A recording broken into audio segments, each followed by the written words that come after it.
More than 6 decades ago, on the night of April 4th, 1958, Hollywood was shaken by a real-life drama, more sensational than anything produced on the silver screen.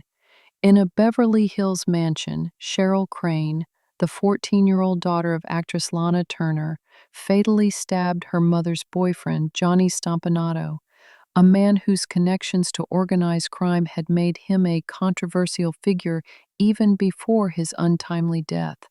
The details of that fateful evening have been recounted in courtrooms, memoirs, and tabloid pages, but they remain as compelling today as they were in 1958. According to police reports and testimonies, the night began with an argument between Turner and Stompanato in her home. To understand the fateful events of that night, one must first consider the man at the heart of the storm, Johnny Stompanato. Stompanato, 32, was no stranger to controversy. A former Marine turned enforcer for notorious Los Angeles gangster Mickey Cohen, he had a reputation for charm coupled with an explosive temper.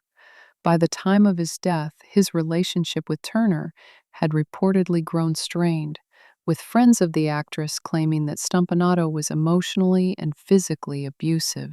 Reports indicate that Lana attempted to end her relationship with Johnny, but the conversation grew tense, their voices escalating as midnight approached.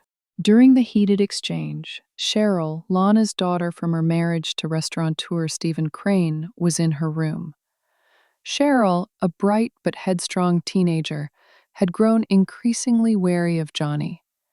She had witnessed his violent tendencies firsthand and was fiercely protective of her mother.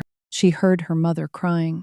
As the situation spiraled, Johnny's threats turned physical, leaving Lana in a state of fear. It was then that her daughter intervened. In her memoir, Detour, a Hollywood story published in 1988, Cheryl detailed her experience. "I raced down the stairs in panic. I have to do something.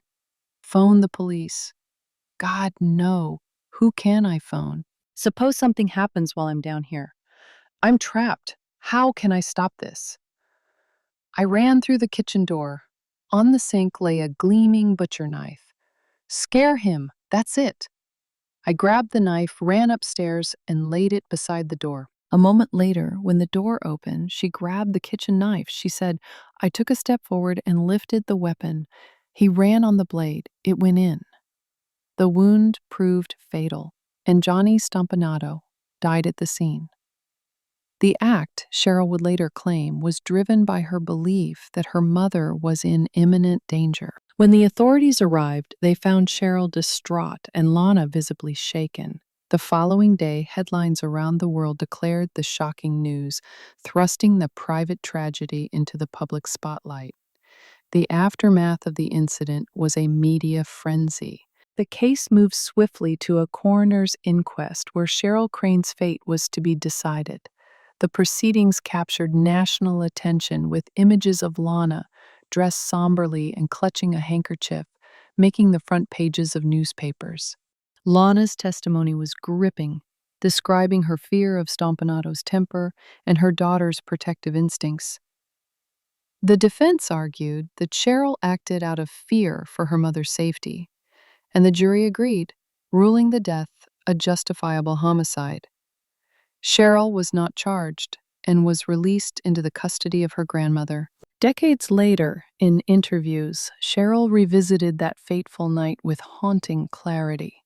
Stompanato had arrived at Turner's newly rented home at 730 North Bedford Drive, a Beverly Hills address that now felt anything but safe. Cheryl already knew her mother had planned to end it with Stompanato, and she urged her mother to have someone nearby for protection.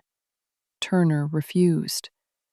That night, with tension heavy in the air, Turner told Stompanato she wanted him to leave. Cheryl described being terrified as she overheard a heated argument from behind her mother's closed bedroom door.